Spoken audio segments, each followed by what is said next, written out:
Development students. So today is Monday, November 16th, and today we're going to revisit just two of the stories that we were coming up with when we did our pass along stories. And I wanted to pick on these two because it's interesting what our brain is able to perceive based off what is seen in a picture.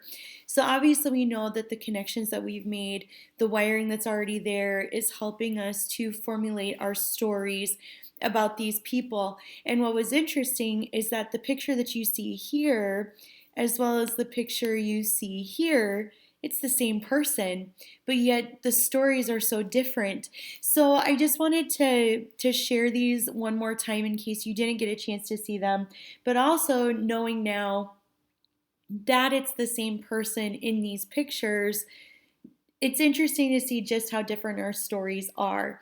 So for this story, it says this is Edward. He is an electrician. He has two pet frogs. Their names are Elliot and February. His wife died when he was 3, so he's sad a lot. That's why he has frogs. They make him happy.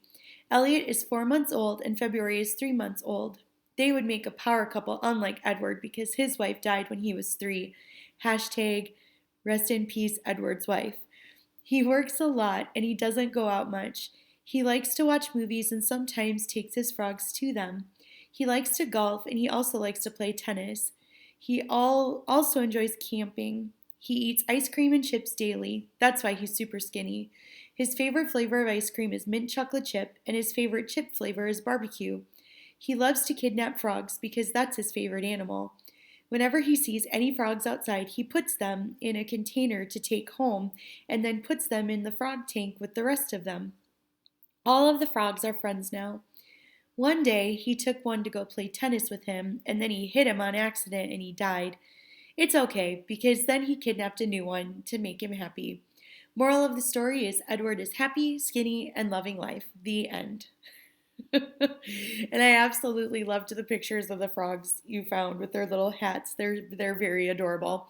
So Edward in this story, well, I should say the man in this picture, who we know as Piaget, his name is now Edward. He's an electrician, and apparently he has this aficionado for frogs.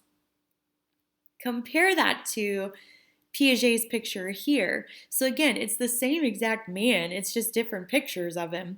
So now our story takes a different avenue. So, hi, my name is Gerald. I love birds. I watch birds for fun. I go bird watching every day. I live in London, England, alone. I work at the British Museum. I am best friends with Queen Elizabeth II, but nobody knows that I am. I spend my weekends and holidays at Buckingham Palace. I love eating cake and many other foods. I work out every day. The Queen and I like to get tea on Tuesdays. Every other day we go on walks around the city and go to new shops around town. During my free time, I like to spend all my money on baby clothes for my pet dolls. I love eating soggy cheese curds with mayo. Oh my gosh. That one still gets me every time. I can't stop giggling about that part. I also smoke on the daily while I sit outside petting my dolls. My dolls' names are Penelope, Annabelle, and Aurora. At the end of every day, I tuck them into bed and we fall asleep together. Sweet dreams, I say. So, again, it's just interesting how we have the same man in these pictures. Obviously, the pictures, he doesn't really look like the same person until you really start to look closely, and then you can see like, oh yeah, the facial features they're the same. But again, how a different picture can make our brain start to perceive different things, and then how that impacts what we came up with for each of these stories. So it all goes back to, again, our cognitive wiring and how that perception happens because of the connections that we've made. So I just wanted to share that, just because even with the same picture or same person in a picture, our brains can see different things and come up with these different stories, which is really, really cool. So with that said, I am going to set you onto your next task, which is taking your formative assessment for cognitive development.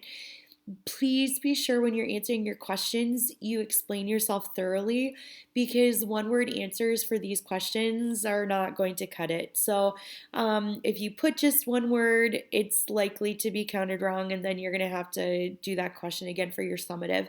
So, just make sure, explain your thoughts, be thorough.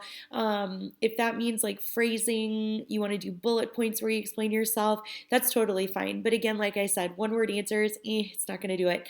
Um, while you're taking your assessment, please stay logged on. That way, if you have any questions, the sub can help you out. And yeah, when you're done with your assessment and you have it submitted, then you are free to log off and you can do with the rest of your class time whatever it is that you need to. Maybe go get breakfast if you haven't done so yet. Give your eyes a break before your next classes for the day. Just whatever you need to do. So be sure those assessments are submitted, and I'll be talking to you again soon. Have a good day.